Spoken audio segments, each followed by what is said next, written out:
Assalamualaikum dan hai semua, welcome to Nas Winchester. Aku nak ucapkan terima kasih kepada semua yang telah menyokong channel Nas Winchester ini dan kepada semua yang telah join gang Kliwon family. You guys are the best. Semoga dimurahkan rezeki. Yeah. Kita kembali lagi guys dalam segmen True Crime pada malam ni, di mana hari ni aku nak kongsi dengan korang satu kisah ni berkenaan dengan seorang individu, iaitu seorang wanita. Aku boleh kata dia punya sifat dalam diri dia ni kan hampir lebih kurang sama macam serial killer tau. Tetapi perbezaan dia dekat sini, yang perempuan ni dia bukanlah seorang serial killer guys. Memang teruk gila mat dia punya sifat ni Aku pun tak tahu nak cakap apa. Serius, tak boleh brain by. Jadi tanpa masa lagi, macam biasa, nama aku Nas and I am your true crime storyteller. Let's go.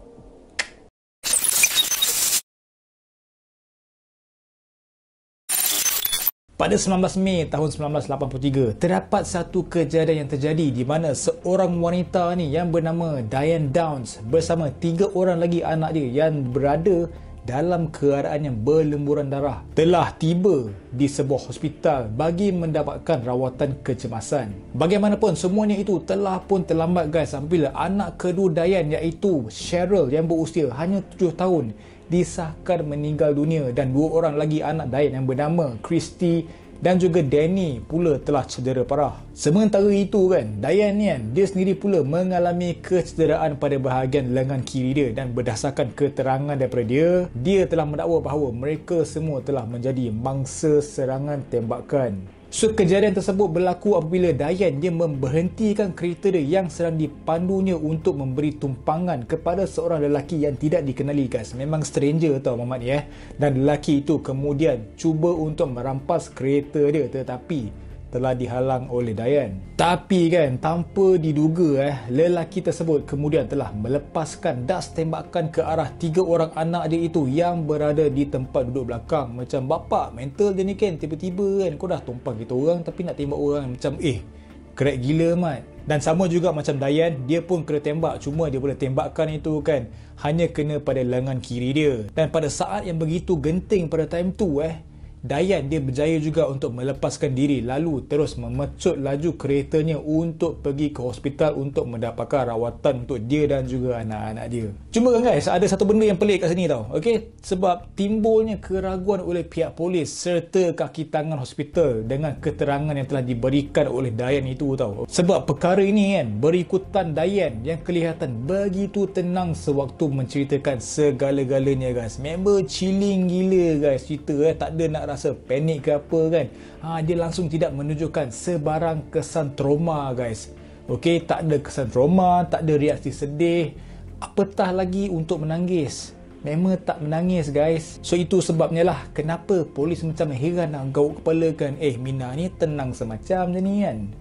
Dan Diane juga dia enggan untuk mengambil tahu tentang keadaan semasa anak-anak dia guys. Okey, macam pelik kenapa seorang ibu tak ada nak fikir ataupun risau lebih dekat anak-anak dia berbanding dekat diri dia sendiri tau. Dan pada masa yang sama, dia juga telah menghubungi seseorang guys, dan orang yang Diane hubungi itu bukanlah bekas suaminya, tetapi sebaliknya seorang lelaki yang bergelar sebagai suami orang. Mesti korang pelik kan, kenapa pula bukan bekas suami lah, bekas suami orang kan, mana pergi family dia kan. Aku akan cerita kat korang lepas ni. Jadi hasil siasatan polis telah mendapati begitu banyak lompong ataupun loophole dalam keterangan si Diane ni tau. Termasuklah bukti forensik di dalam kereta yang didapati bercanggah dengan segala penceritaan si Diane ni. Dan terdapat lagi satu benda lah yang macam agak pelik tau. Sebab si Diane ni dia sempat untuk membalut luka di tangan kiri dia sebelum tiba di hospital guys. Mak ai, dahsyat betul kau ni kan. Anak-anak kau tak fikir, tapi kau punya tangan tu sempat lagi yang nak balut. So memang banyak gila lah pencanggahan dalam segala keterangan yang telah diberikan oleh Diane kepada pihak polis. Dan bukan itu sahaja guys, okay? Sebab pihak polis kan, mereka rasa semakin curiga apabila mereka telah menerima maklumat tentang pistol yang telah digunakan untuk menembak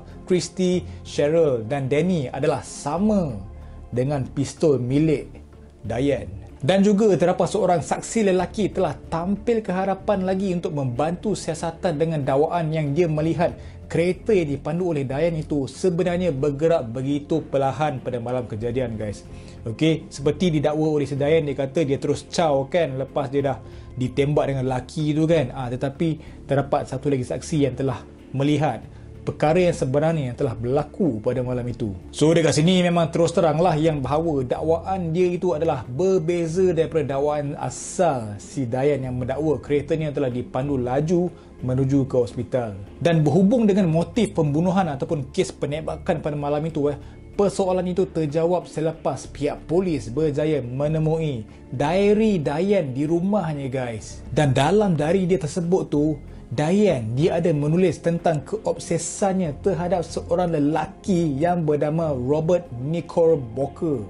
Dah siapa pula mamat si Bocker ni kan? Si Robert ni merupakan suami orang yang telah dihubungi oleh Dayan di hospital pada malam itu guys. Dan apa yang perlu diketahui, Robert ni dia enggan untuk meneruskan hubungan dengan Dayan adalah atas satu alasan, dan alasannya adalah tidak lain tidak bukan disebabkan anak-anak Dayan. Robert dia tidak mahu untuk menjaga dan juga membesarkan mereka. Seperti yang aku jelaskan tadi kan, anak Dayan, Cheryl, telah mati akibat tembakan tersebut tau. Dan Christy pula dia berada dalam koma dalam keadaan stroke, manakala Danny pula lumpuh separuh badan.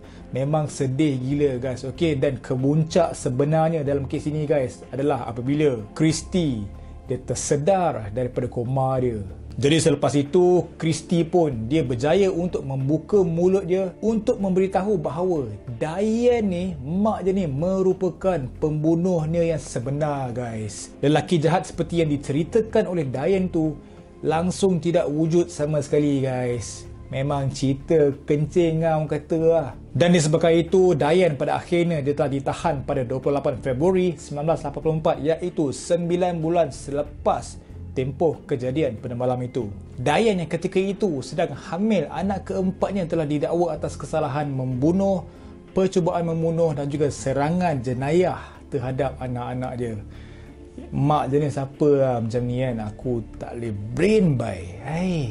Pada waktu beberapa bulan sebelum perbicaraan je, kes Dayan ni telah mendapat publicity yang meluas daripada pihak media guys. Jadi si Dayan ni dia kerap menjadi tumpuan oleh para wartawan tau. Dan pada mulanya cerita dia yang keluar daripada mulut si Dayan ni mengundang simpati orang ramai.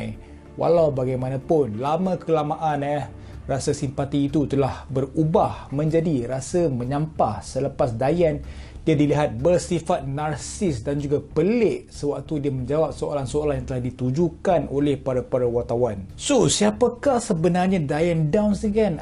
Guys, untuk menyingkap secara ringkas tentang sejarah hidup Dayan ni dia yang dilahirkan pada 7 Ogos 1955 merupakan anak sulung daripada 4 orang adik-beradik, dan pada tahun 1973 pula Dayan dia telah mengahwini seorang lelaki yang dikenalinya sejak daripada bangku persekolahan lagi, iaitu seorang lelaki yang bernama Stephen Downs. Jadi hasil daripada perkahwinan mereka tersebut, maka lahirlah anak mereka iaitu Christy pada tahun 1974, Cheryl 1976 dan juga Danny pada tahun 1979. Untuk rumah tangga antara Steve dan Dayan mampu bertahan selama 7 tahun apabila mereka berdua akhirnya telah pun bercerai pada tahun 1980, dan punca penceraian itu dikatakan berpunca daripada dakwaan Steven yang mengesyaki Danny adalah anak hasil hubungan intim Dayan bersama lelaki lain. Dan selepas mereka telah bercerai, Dayan dilaporkan telah menjalinkan hubungan bersama beberapa orang lelaki termasuk suami orang,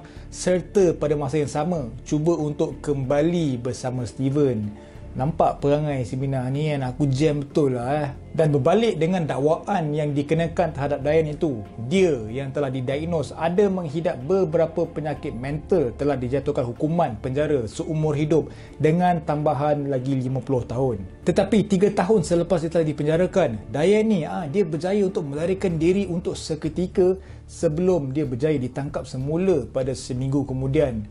Dan susulan daripada insiden yang berkenaan itu, Dayan dia telah dipindahkan ke penjara yang lebih ketat, dan rayuan parolnya pada tahun 2008 dan 2010 telah ditolak mentah-mentah guys. Sebab dia ni memang bermasalah tau. Dan untuk mengenai anak-anak Dayan pula, iaitu Christy dan juga Danny, telah diambil sebagai anak angkat oleh seseorang pendakwa raya yang terlibat dengan pendakwaan kes Dayan tersebut. Dan seorang lagi anak Dayan, iaitu anak dia keempat itu yang bernama Becky, yang telah dilahirkan pada tahun 1984 juga telah dijaga oleh keluarga angkat yang lain. So basically untuk si Diane ni, dia ni adalah seorang wanita yang tidak mempunyai sifat yang mencukupi untuk menjadi seorang ibu. Dengan dia punya masalah jenayah, dia dah ada hubungan dengan lelaki lain, dengan suami orang pula tu, memang bermasalah guys. Aku memang betul-betul kesian dekat anak-anak dia.